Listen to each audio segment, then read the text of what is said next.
I think about a lot of times the beach is one of my favorite places. I love to go to the beach. And on the coast of South Carolina, where I'm from, we have Myrtle Beach, and those waves can get pretty tough. And I think emotions are like that. Like, if you allow yourself, even in small doses, to just feel them, acknowledge them, they just pass like waves. It's when you try to stuff them down and push them down that they come out bigger and they knock you over later on. Hey, everybody. Welcome back to the Follow to Lead podcast, a Christian leaders podcast powered by EB Solutions, energy benefits for every business. Go to ebbsolutions.com today and learn how you can save time and money on your taxes by looking at energy solutions. Again, go to ebbsolutions.com and tell them Tony sent you. Friends, today on the podcast, I'm excited to introduce you to my new friend, Jennifer Afriyie. She's an expert on leadership, burnout, and sustainable success. In our conversation today, we talk about leadership styles. That's the question of the month. We talk about effectiveness there. Jennifer challenges the idea that success requires constant hustle. Instead, she invites all of us to reflect honestly on our strengths, stop confusing busyness with progress, and build healthier rhythms. You know how much I love rhythms. You're absolutely going to love this conversation. I'm so excited to introduce you to Jennifer. So now, here's a quick word from our partner and my conversation with Jennifer Afriyie. Hey, everybody. Welcome back to the podcast. I'm so excited to introduce you to coach, author, speaker extraordinaire, Jennifer Afriyie. Jennifer, thank you so much. Thank you for taking time to be on the podcast. Awesome. I'm so excited to be here and so excited for this conversation. Well, as I mentioned to you before we hit record, one of the things that we're doing this year that's a little different is we're wrestling with the 12 most Googled leadership questions. And this month's question is all about style and effectiveness. So let me ask you this. Let's say that you're sitting across from a young executive or entrepreneur, and he or she is like wrestling with what kind of leader they're called to be. How do they know their style? And maybe more importantly, how do we know if it's effective? Yeah, so how you know your style is first off by learning to know yourself, right? So it's about being honest, right? What are your strengths? What are your weaknesses?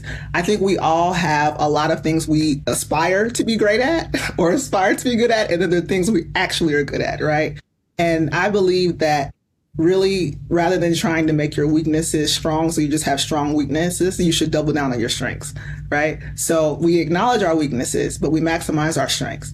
So depending on, maybe your strength as a leader is strategy. Maybe your strength as a leader is relational connection. Whatever your strengths are, really focus on maximizing those and then empowering the team around you to support you in the areas of their strengths, which hopefully, if your team is set up well, will help support the areas where you're weak.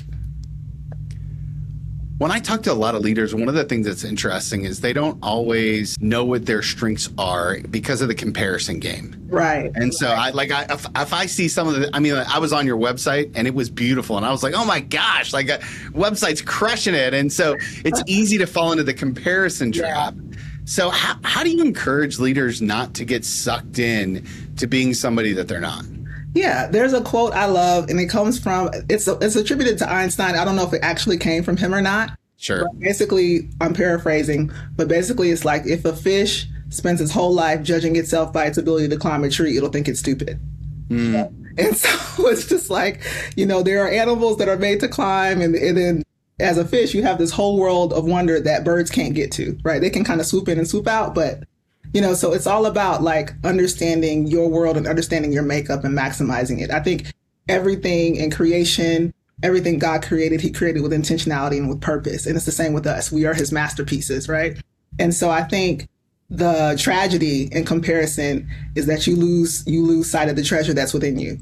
And so I think it's all about connecting with your creator and really understanding, I've got some good stuff going on here. How do I maximize it, right? And I think that if you can approach it that way, you can appreciate the strengths of others without feeling inadequate there as well. So you don't want to be a bird trying to swim in the ocean, and you don't want to be a fish trying to climb a tree. It's not going to work. I love it. And obviously it sounds so easy to say and it's practical. The hard part is implementation. So I'm always curious when I look at a leader who, like yourself, who's operating at a high level, that's doing a lot of things.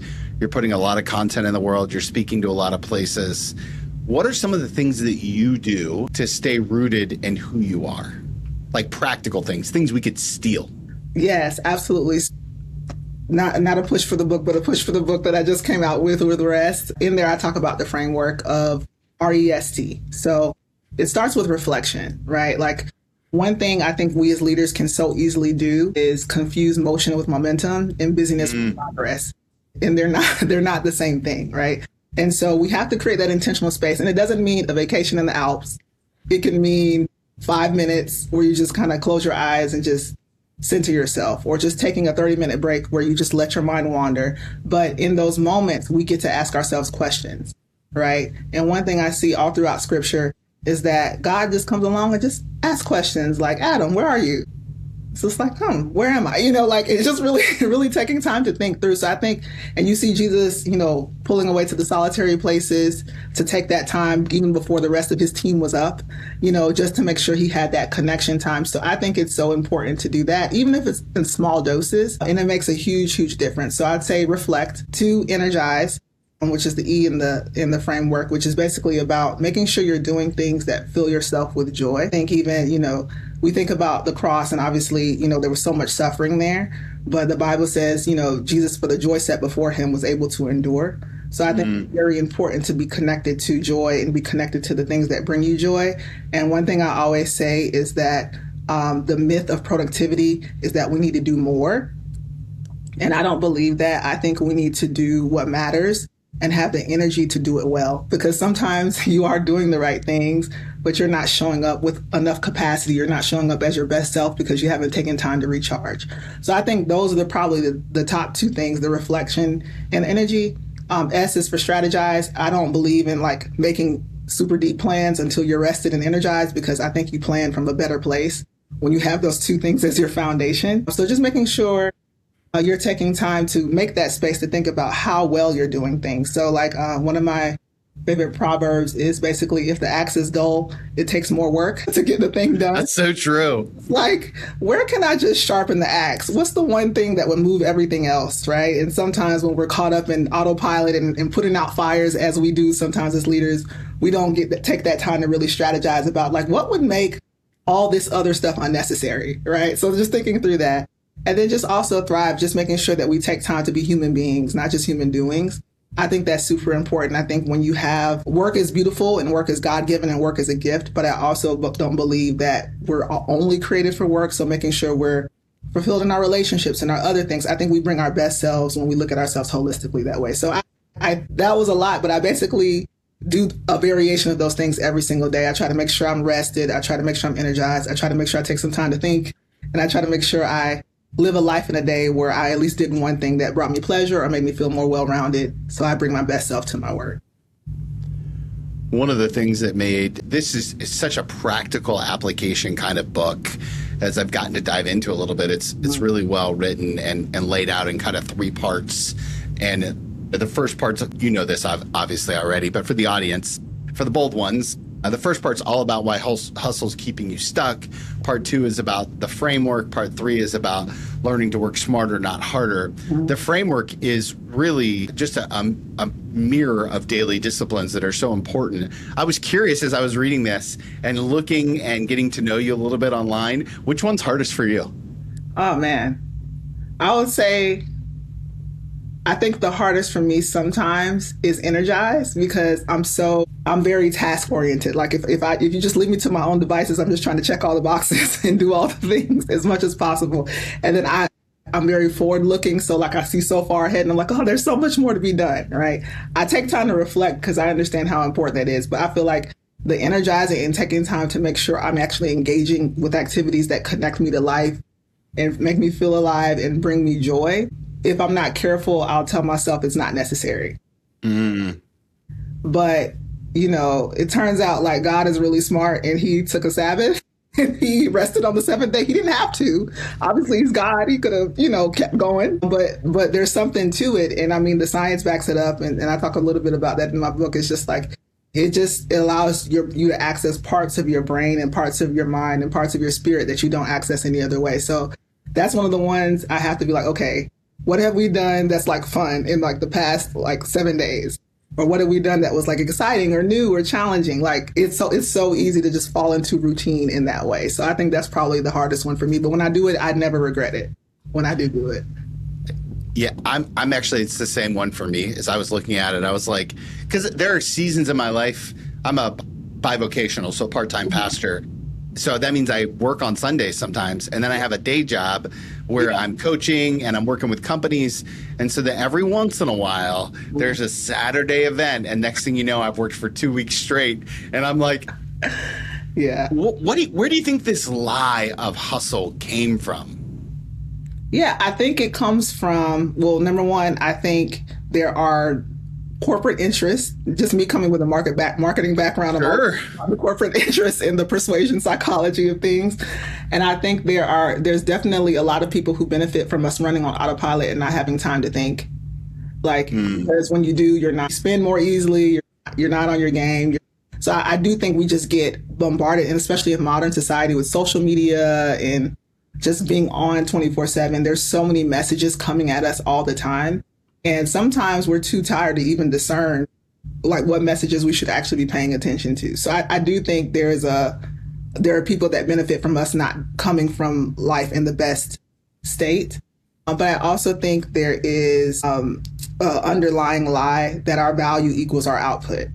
And that's one of the things that I try to combat a lot. It's just like we were born valuable. Like if you think about, I don't know if you ever seen, like a couple years ago, there was a severe earthquake. I think it was like in Argentina or there was somewhere.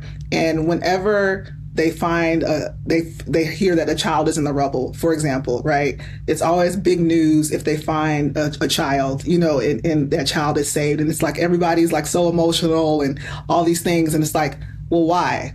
Like that child didn't do anything for anyone in the way that we frame productivity and worth and value. But there's something in us when we look at other people, when we look at children, and when we look out, we know that there's a value to life.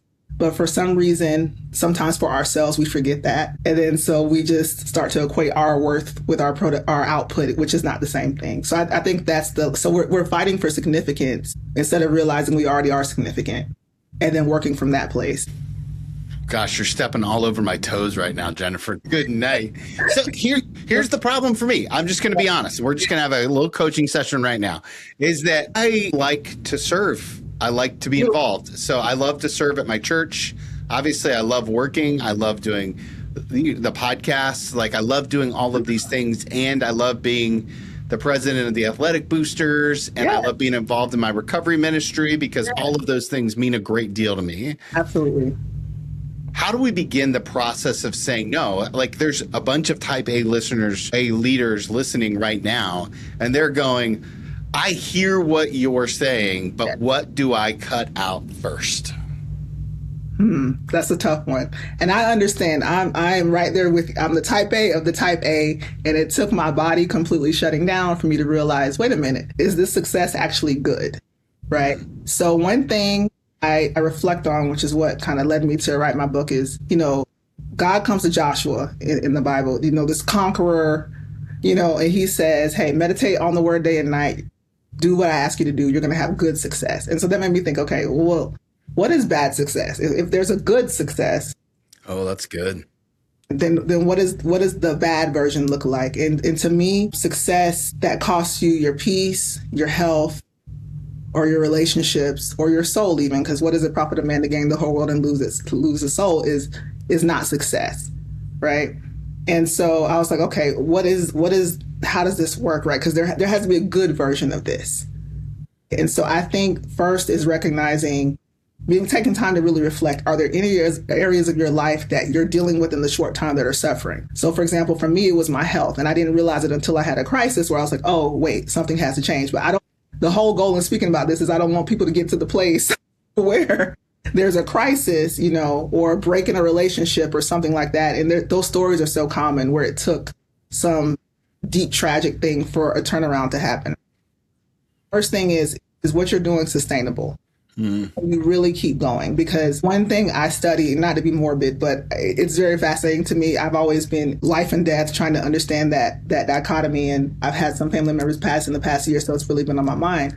And so I study the top 5 regrets of the dying. And it's always, I wish I had had the courage to follow my dreams, which we're doing. If we're listening to the podcast, we're there. We got that part down, right? But the others are, I wish I had taken time to express how I felt to my loved ones. I wish I had made more time for my loved ones. I wish I had been true to myself. Yeah. Not just the obligations, but so what am I doing out of obligation versus true vision? I wish I had been true to myself. And so I noticed that nothing in there was like, I wish I had put more hours in on the clock. I wish I had sent just a couple more emails. I wish I had so we have to take these things and look at them in the big picture, right? So I think sometimes we push really, really hard in the short term, and that's okay. Right. But we have to take a time to step back and say, OK, if this continues, what is the outcome? And some things that look like wins in the short term are not wins in the long term.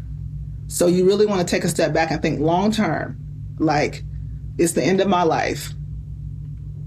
What do I want people saying about me? What do I want my family saying about me? What do I want my community saying about me? What mark do I want to leave to those closest to me?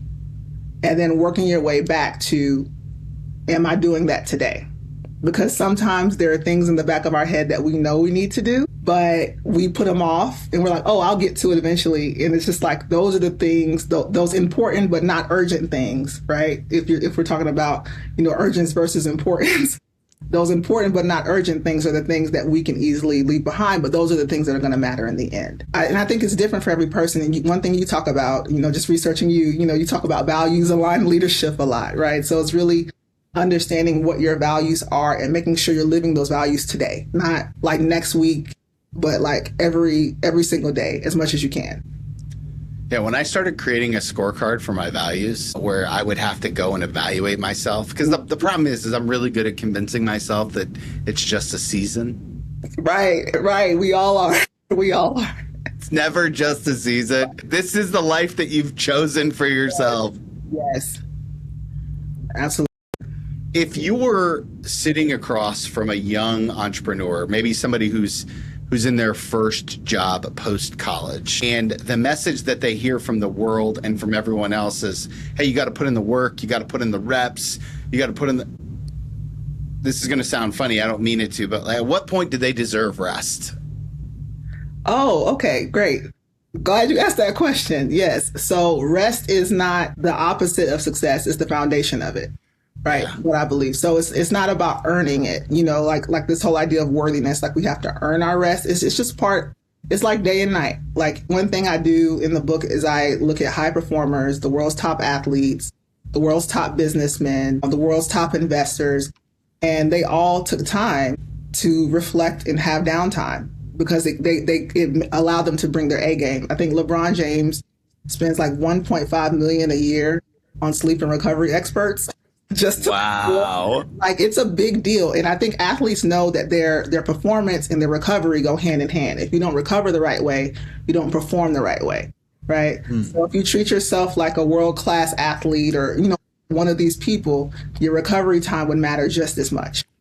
Right. And so I think it's a both and that was the power of this. When I started to study this out, not only in scripture, but in science, it's just like, this makes so much sense, but we're not taught that. Right. We have all this social messaging that makes us think otherwise. But we as leaders, rest equals better decisions. Like, so one thing about leadership, especially as you get higher in leadership, is you're not paid to just be an execution person, right? You're paid for your strategy. You're paid for your mind. You're paid for your decision making.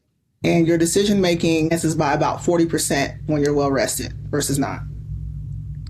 So just that alone would make a huge difference. Wow. Do you track your sleep? Are you a big sleep tracker person? I do. I track it. Well, and then my phone, I have my apps and all those other things. So like I know. My wife and I use the Aura ring. We got last year. We had a little extra money in our HSA. And so it's like, what was your sleep score? And so it's become a fun, because we're both competitive. Oh, so it's become kind of a fun competition of now she crushes my sleep score because I tend to get up a little earlier and therefore don't get enough hours, which is what I'm working on. Yeah. And I think it's important too. So like sleep obviously is the core foundation. Like it's a biological need, right? It's huge. There's so many different reasons why sleep matters, but also too, I don't want people to think that rest is just sleep, right? So there's like 7 different types of rest. Right? So we have creative rest, taking time to maybe, if you're analytical and doing task-based things all day, taking time to do something that's creative, that uses that side of your brain. We have social rest, which is making sure you're spending time with loved ones and family that energizes you. You can rest in nature. You can rest while exercise. Like there's so many different types of rest, and the type of rest that is most impactful for you will be different than the type of rest that's most impactful for me. So it's also about finding out, and that's kind of where that energize comes in, finding out like what makes you really feel like grounded and restored, versus only, because sometimes people hear rest and they think, oh, just sleep. And it's just like, no, I'm not asking you to sleep your life away, but I am asking you to build a more well-rounded version of yourself so you can bring your best self to your work and whatever else you're doing. When I work with coaching clients, sleep is the first domino that I always set up for them, because it's just so hard to get to anything introspective without it. And it's not, and again, I agree that there are so many different, like it's usually sleep and working out, 1 and 1A things that I'm like, okay, how are you moving your body so that you don't die, right? Like what are some of the disciplines? We say around here a lot, if you aren't dedicated to your disciplines, you'll be destroyed by your distractions. And so I'm curious, as a CEO, author, speaker extraordinaire, what are some of the things that you do on a daily basis to make sure that you're set up for success? What can we glean from you? Yeah, I mean, I think the one thing is making sure that before you go to sleep, you know what's coming at you the next day. I think if you just wake up and kind of see what happens, it's already lost. Like our pace is going too fast. And with AI, with technology, and all these different things, you have to be intentional and really direct your day the night before. So one thing I do is every night I'm looking at, okay, what are the top 3 things I want to accomplish the next day? Like if I don't do anything else, what are the top 3 things that would make today, tomorrow a win for me? And a lot of times that includes a work goal, but for me, it'll also include maybe a self-care goal or something like that. I have to keep that top of mind because it's very easy for me to not make myself a priority. So one of the questions I ask myself every day for the next day is, how can I make myself a priority? Like you said, whether that's working out, whether that's, connecting with a friend I haven't talked to in a while, whether that's doing that thing or making that appointment that I know I've needed to make for like the past 4 weeks and I have not gotten to it, making sure that those are included in those kind of wins as well. So kind of gamifying a little bit. I think that's the main thing. And then also too, when you start your day, put your phone away. It's so easy for us to, these things, we live with them all the time. And so just take 5 minutes to when you wake up, just to breathe. Prayer is a big thing in the morning for a lot of people, but just taking time to really get grounded, because it's so easy for us to wake up, start scrolling, we hear the news, we hear this thing, and we get going, and it just does not set a good foundation for us to approach our day rested. So I would say that those are the two things, like plan the night before, and in the morning, just take 5 minutes to breathe before you get going.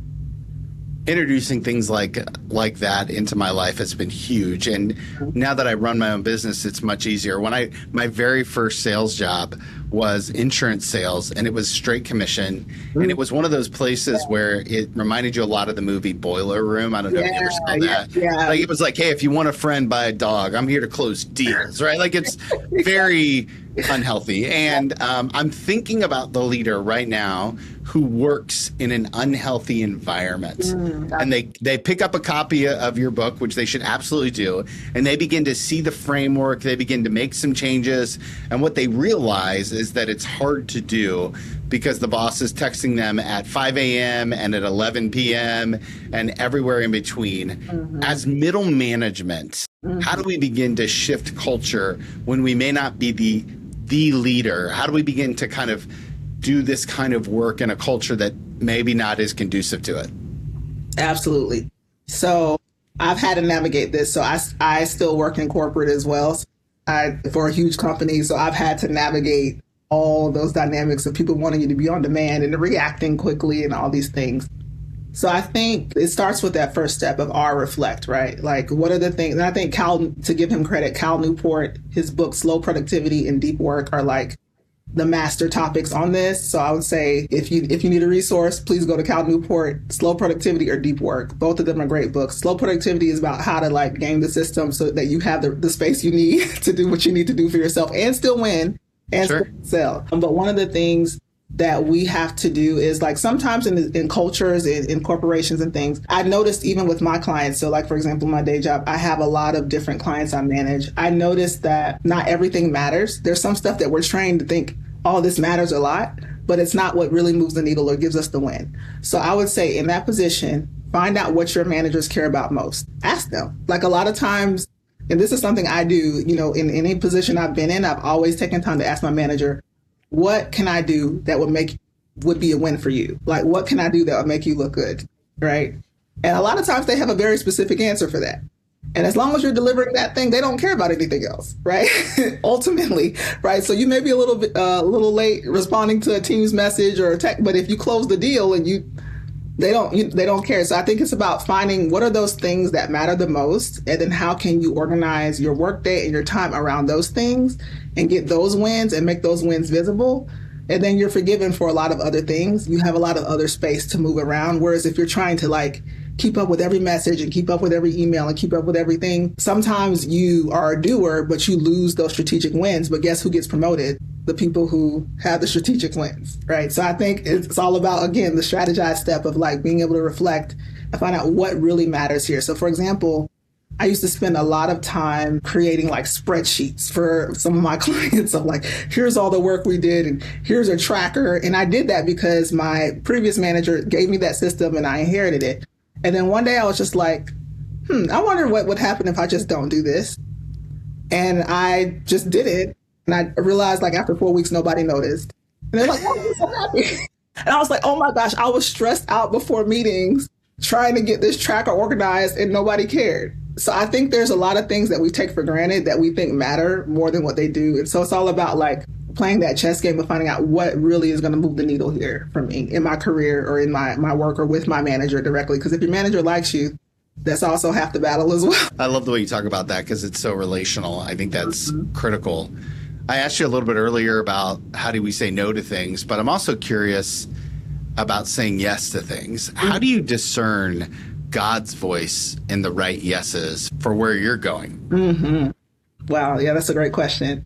Man, I think, it starts with taking time to get familiar with God's voice, right? To get familiar with his word, to get familiar with how he speaks to you, how he leads you, how the Holy Spirit guides you. And I think for me, the way it happens for me is I will hear a whisper about things. So I'm very enterprising and I have a lot of ideas. So sometimes I'm like, I don't know if this is from me or this is from God, or I just thought it was a good idea. So sometimes and then I've also made mistakes of thinking something was a God idea and it was just a good idea. It wasn't a God idea, right? So going back, for me, the God ideas, they bother me a little bit. Like they're kind of like this persistent underlying hum. And it's very easy for me to ignore if I'm not in a rested place, if I'm not taking time.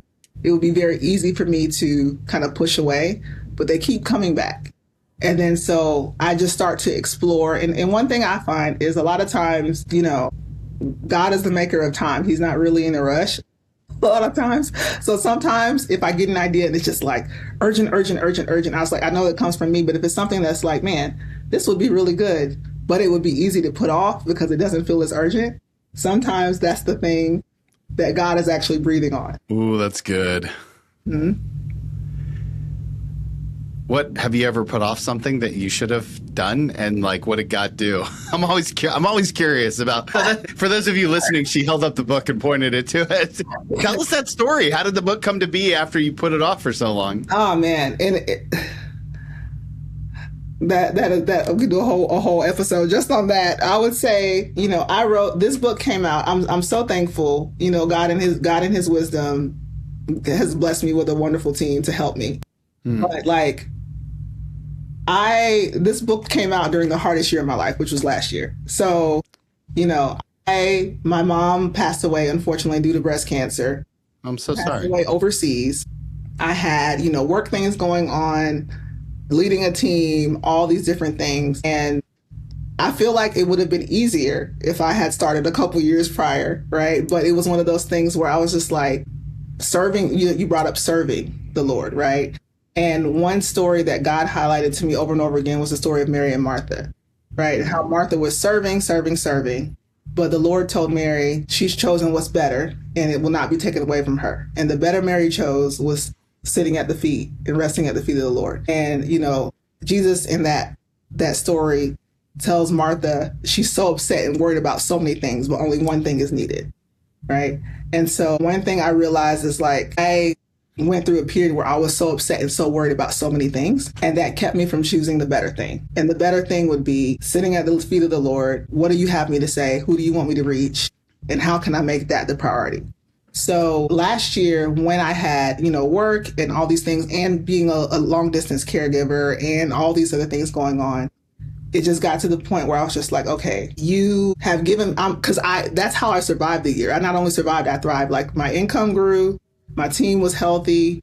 My mom, as best as I could, I took care of her to the very end. And it's just like, okay, I know this is a year that would have crushed a lot of people. And so like, if I didn't have what was in this book, I would not have made it through the year. And so it was just like, I need to get this out no matter what, because I know, with the times we're in, the times we're going into, the chaos in the world, this is going to be so necessary. Like this message of really learning to value our time with the Lord, value ourselves, and prioritize to live lives that we want to live. When you have a close loved one pass away, it really makes you like reevaluate, like, did they accomplish everything that they wanted? And I know for my mom, that answer was no. She instilled so many wonderful, beautiful things in me, but I know there were so many dreams she left on the shelf. So this was a way to honor her, to be able to say, I'm committed to living in a certain way, and I want to bless other people in that same way. So I would say ultimately it was just one of those things where I was just like, is this, and I think we do that sometimes. It's like, is this necessary? Is this necessary, or will this have the impact? Or there's a lot of more urgent things that come up that seem more important, but they're not, they're just more urgent. So I think that was the trap I fell into of like, I want to attack all these urgent things and not focus on the important thing. But the important thing was getting this out.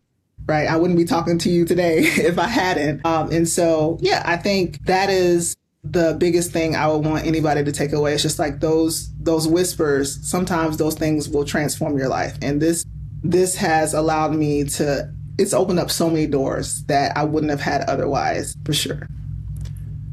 One of the interesting things is I hear you say that I kind of just want to drill down a little bit on is the work that you're doing is very joyful work, right? Mm-hmm. Your persona it's powerful and calm and fun, and you have this $1 million smile and as I hear you talk about your mom, I'm also struck by how you must also be carrying grief. Oh, absolutely. And so I know that there are some leaders who are listening right now who are also carrying grief. And I'm curious, what can we learn from this season and your experience with dealing with the hardest year of your life and still being known for $1 million smile? Thank you. I appreciate that. I'll have to add that to my tagline for sure. Yeah, I think one of my mentors told me, which I always keep in the back of my mind, because grief is also one of those things that's very easy to put off. Nobody wants to feel sad. Like, it's just easier to stuff those feelings down, push them away, act like it doesn't exist. Tell yourself, oh, I'm fine, when you're really... Eat a cookie. That's what I do. Exactly. Cookie, cake, whatever your choice, right?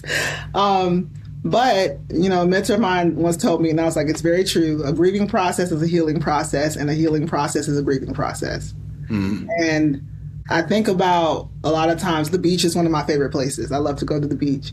And on the coast of South Carolina, where I'm from, we have Myrtle Beach, and those waves can get pretty tough. So you gotta be grounded in that sand. But I noticed when I was in the water, like if there's a huge wave coming and you try to just stand against it and be like, no, right? You'll get knocked over. You're going to get scraped. You're going to get seashells, scratching your ankles. It's going to be a lot because the sand is pretty tough. But if you just if you just stand sideways and just let the wave kind of pass through, it ends up being fine. And it usually doesn't end up being as big as you thought it would be, right?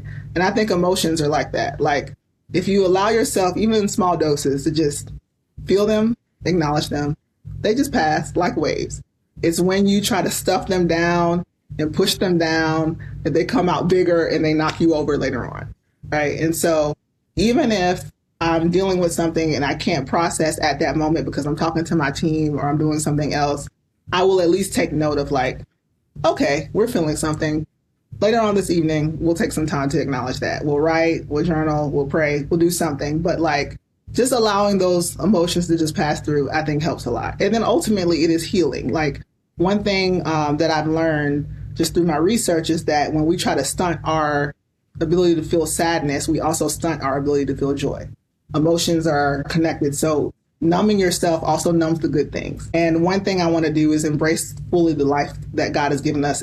I see it as a gift. And so I was like, okay, you got to feel the pain so you can feel the joy. That's beautiful wisdom, I think. As this book gets out into the wilderness, my community, the bold ones, they love to pray. How can they pray for this book as it gets in the hands of more and more leaders throughout the U.S. and around the world? Absolutely. Yeah. I would say pray that, number one, people overcome their skepticism. Pray that people at least try it. It's one of those things.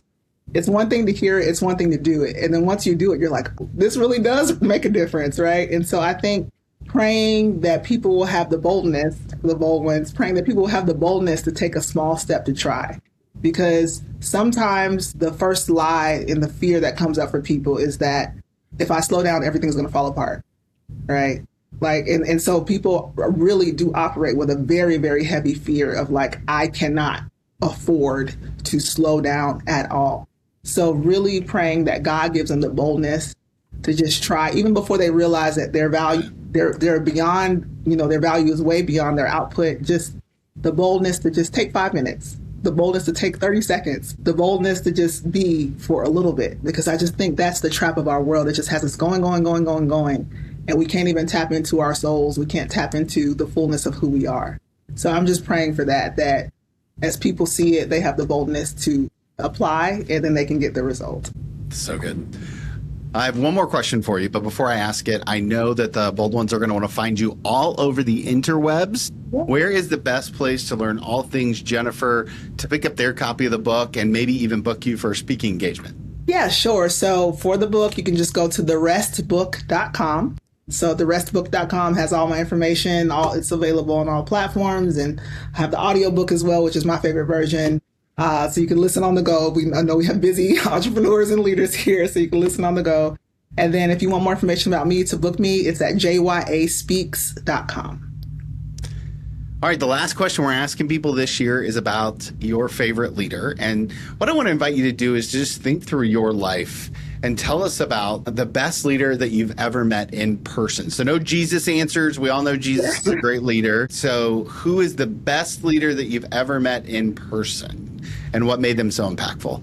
So the best leader I have ever met in person is a wonderful lady named Danny Johnson. She was a personal coach to me. She was on ABC Secret Millionaire and all these things.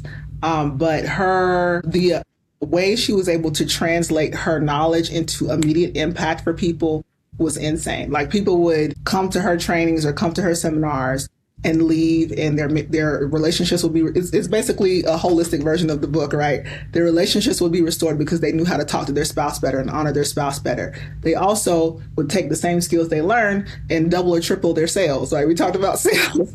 Like, just the ability to take the wisdom and the word of God and apply it in a way that created crazy impact. She always calls the Bible the best success book that's ever written. And so if you went to her seminars, if you didn't know the Bible at all, you wouldn't know that she, you would just think, oh, this is great information. But if you know the Bible, you'd be like, oh, wait, that's that scripture and that scripture and that scripture. So it was just God's word applied, and it created powerful results for people. And then 100% of her proceeds from her training went to orphanages and all these other things. And she just spoke with such conviction. I believe, she's retired now, but I've never been in a room full of executives and CEOs in tears. In some cases, like, she did what we did today, but like times 100 in terms of like just breaking you down to your bare essence to make sure you really got to the heart of who you are and how you showed up. Developing that confidence in who God has made you to be and maximizing it for his honor, huge. Yeah, I can't say enough things about her. And yeah, her teaching and her leadership completely transformed my life. And it's part of the reason why I am where I am today, for sure. Amen. That's awesome. Jennifer, thank you so much for taking the time to be on the podcast today, for being so generous and for being such a light in the world. We definitely need more light bearers. And so I'm thankful for you. Thank you for having me, Tony. It's been such a pleasure.